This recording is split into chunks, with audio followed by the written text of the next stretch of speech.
Gentleman yields back. Mr. Gaetz.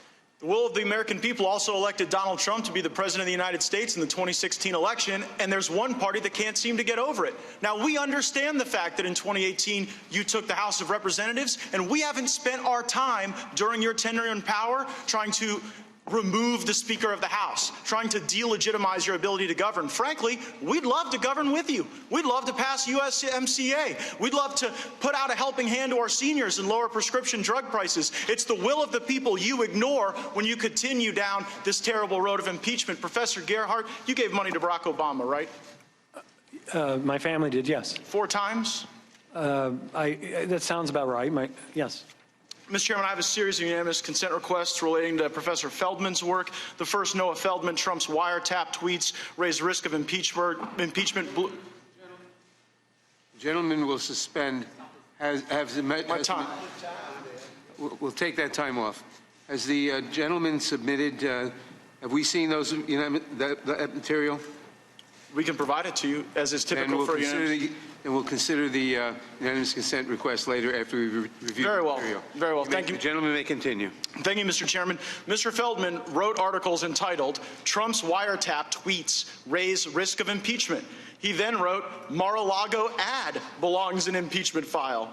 And then Mr. Jake Flanagan wrote in Quartz, "A Harvard law professor thinks Trump could be impeached over fake news accusations." My question, Professor Feldman, is since you seem to believe that the basis for impeachment is even broader than the basis that my Democrat colleagues have laid forward, do you believe you're outside of the political mainstream on the question of impeachment? I believe that impeachment is warranted whenever the president abuses his power for personal benefit or to corrupt the democratic process. Did you write an article entitled, "It's Hard to Take Impeachment Seriously Now"? Yes, I did write that article. And in that article, did you write, hold on, I'm limited on time, sir. I wrote did you write, since the 2018 midterm election, House Democrats have made it painfully clear that discussing impeachment is primarily or even exclusively a tool to weaken President Trump's chances in 2020. Did you write those words? Until this call in July 25th, I was an impeachment skeptic. The call changed my mind, sir, and for good reason. Thank you. I appreciate your testimony. Professor Carlin, you gave $2,000, or you gave $1,000 to Elizabeth Warren, right? I believe so. You gave $1,200 to Barack Obama?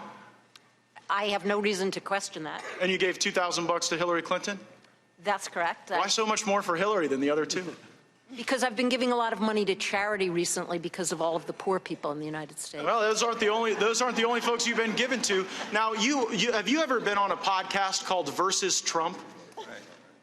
I think I was on a live panel that the people who ran the podcast called Versus Trump. On that, do you remember saying the following? Liberals tend to cluster more. Conservatives, especially very conservative people, tend to spread out more. Perhaps because they don't even want to be around themselves. Did you say that? Yes, I did.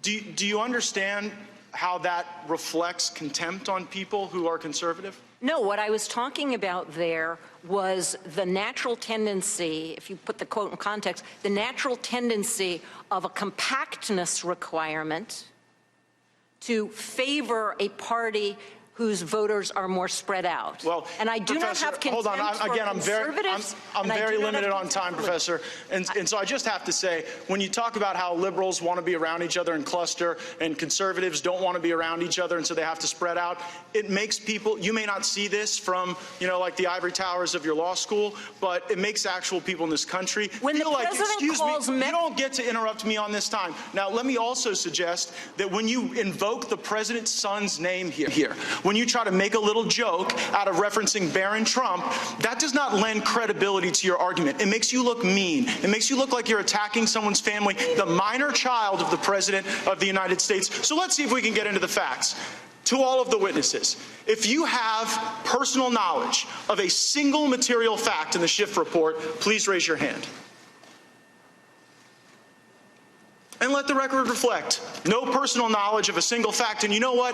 That continues on the tradition that we saw for Madam Schiff, where Ambassador Taylor could not identify an impeachable offense. Mr. Kent never met with the president. Fiona Hill never heard the president reference anything regarding military aid. Mr. Hale was unaware of any nefarious activity with aid. Colonel Vindman even rejected the new Democrat talking point that bribery was invoked here. Ambassador Volker denied that there was a quid pro quo, and Mr. Morrison said there was nothing wrong on the call. The only direct evidence came from Gordon Sondland, who spoke to the President of the United States, and the President said, "I want nothing, no quid pro quo."